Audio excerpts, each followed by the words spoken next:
This is Alicia Hart. I am a K through 2 autism teacher. This is my first year as a autism teacher, and this video has been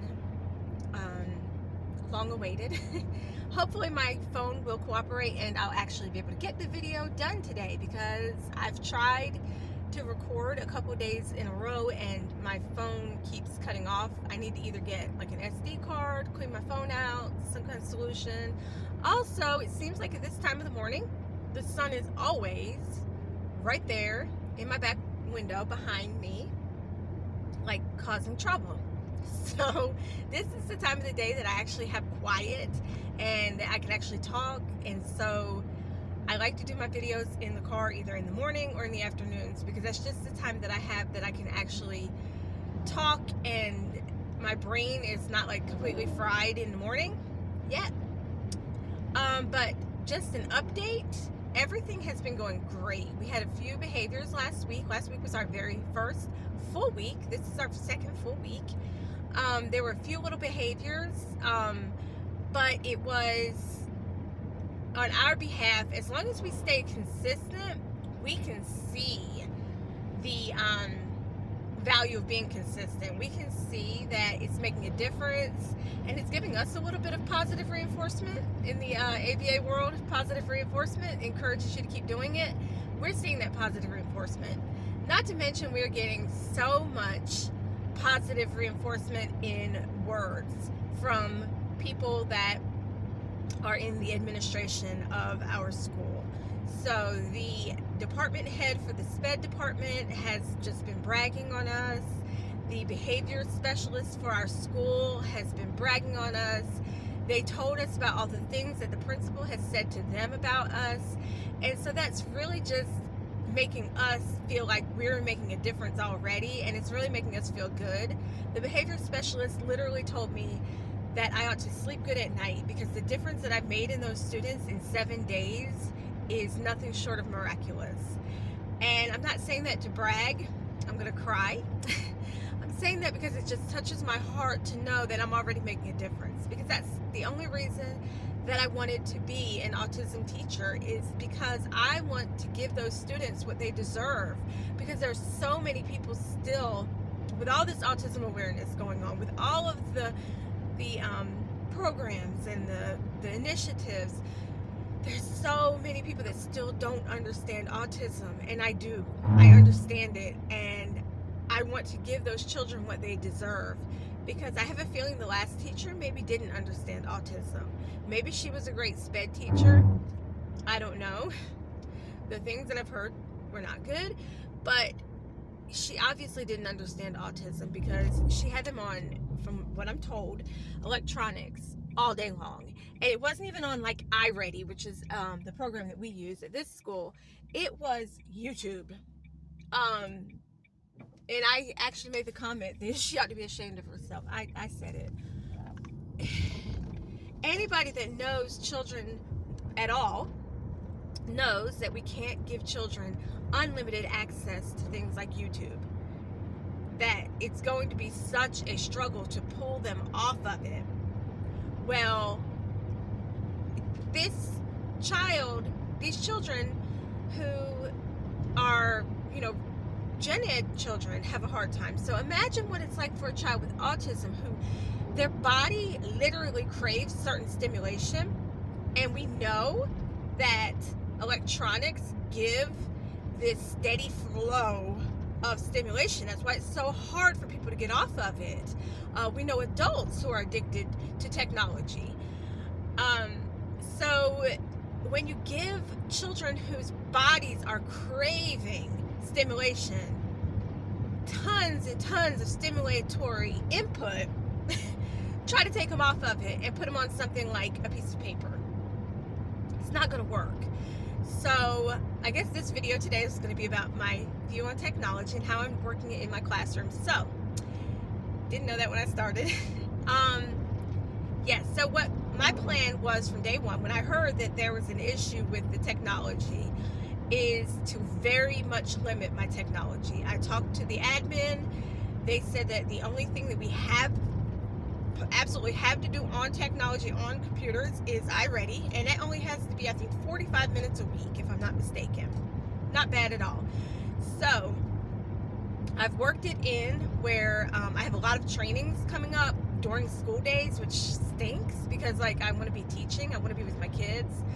But on those days, I've already talked to my para, let them on the screens in the afternoon, the whole afternoon if you want to, have them do a few iReadies, have them do some things, and then they can play some educational games, that kind of thing. Many of them, now that we've taught them how to play with things, are not even really that interested in the technology. They're definitely not interested in iReady.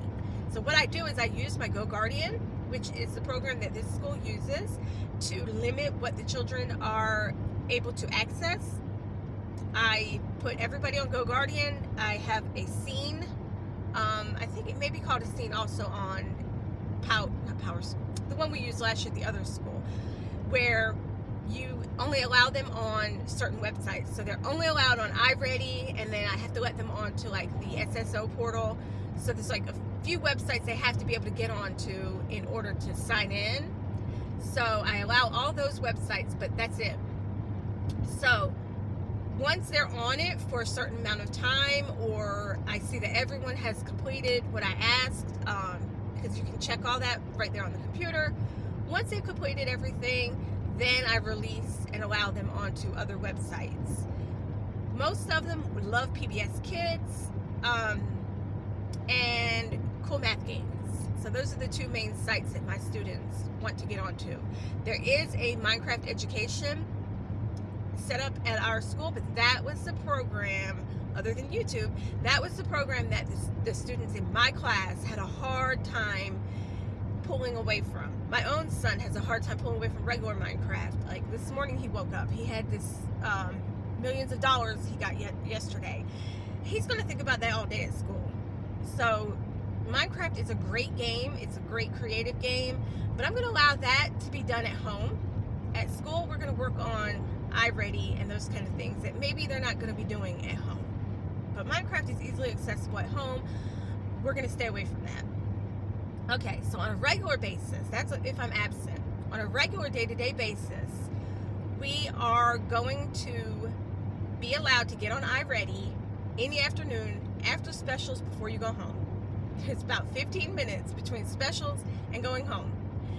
That's going to be their 5 days a week time that they're allowed on it. So that's going to be 1 hour and 15 minutes planned right there if they get on it the whole time.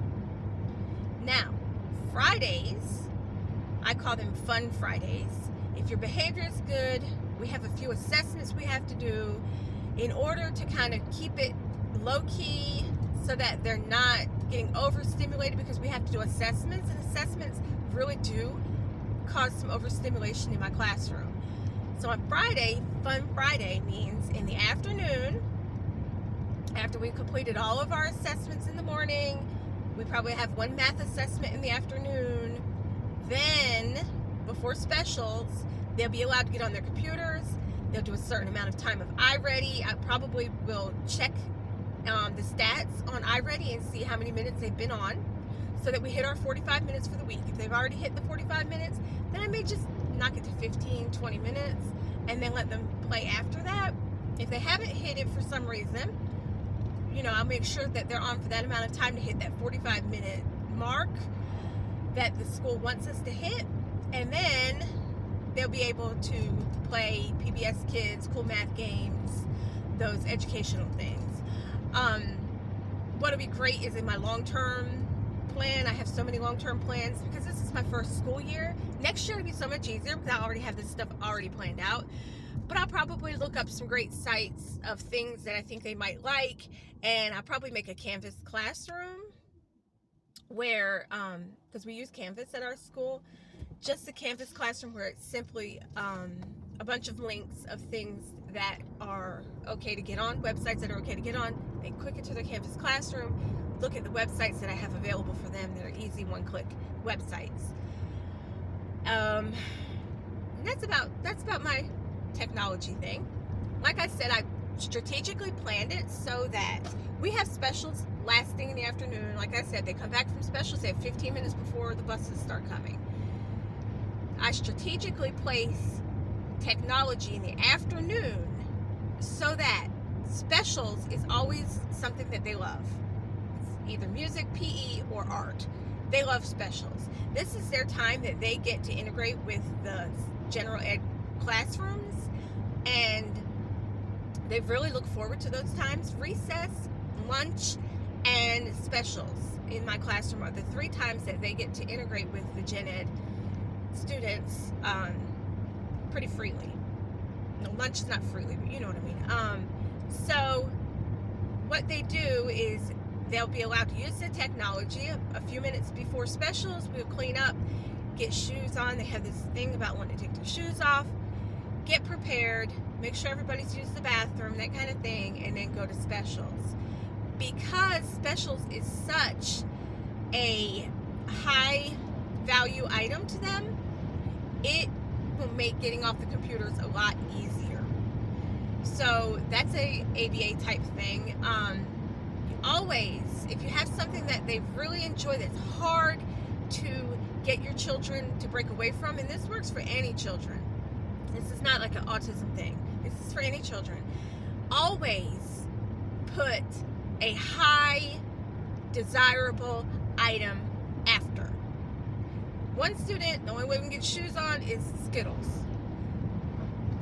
Don't want to overuse the Skittles because then we get satiated. We don't want Skittles anymore. They're not as special anymore. So we really have to be careful about keeping those items as a high desired item, or it loses its ability to get you to break away. And this works for us humans. Yeah, us humans too, because kids aren't humans. Us adults as well. Any human is, I guess, what I was trying to say. If there's something you really just don't want to do, always put a highly desirable thing after. If there's something you don't want to break away from, like using your phone, only allow yourself to use your phone before a highly desired thing is going to happen. That way, your brain is more likely to break away and be cool with it. Because we have to kind of trick our own brains. And that's basically what we're doing with our students. We're kind of tricking their brains into going along with it. Because, you know, brains kind of don't listen to research and everything. So we have to kind of go along with the brains. They don't listen to what's healthy. That's why, you know, I'm overweight. My brain doesn't care what's healthy. My brain cares about what makes it feel good. So we have to trick our brains sometimes. So I am just babbling now. So that is today's video about how I use technology in my classroom, how I limit technology, and how I am planning to use my skills forward to get the technology in that we have to do, but to not overuse that technology and to use it in the wrong ways, to make sure that we're maximizing learning time for the students. So see you next time.